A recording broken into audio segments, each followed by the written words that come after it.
BJP रुकने पार्लियामान मनोज तिवारी ने भोजपुरी लोक कवि और समाज सुधारक भिखारी ठाकुर को भारत रत्न सम्मान दिए जाने की मांग की है, जिसके लिए वजीर दाखिला अमित शाह को उन्होंने खत भी लिखा है।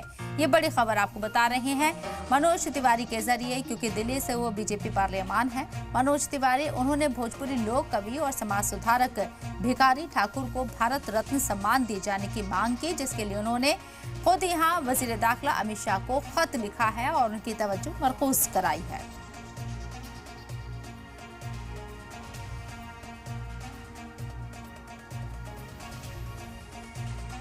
तो बीजेपी सांसद मनोज तिवारी के जरिए खत लिखा गया है, ये लेटर लिखा गया है वजीर दाखिला अमित शाह को। लोक कवि और समाज सुधारक भिखारी ठाकुर को एजाज देने की बात उन्होंने लिखी है। साथ ही साथ आपको बता दें कि ये डिमांड की है भारत रत्न देने की बीजेपी सांसद मनोज तिवारी ने।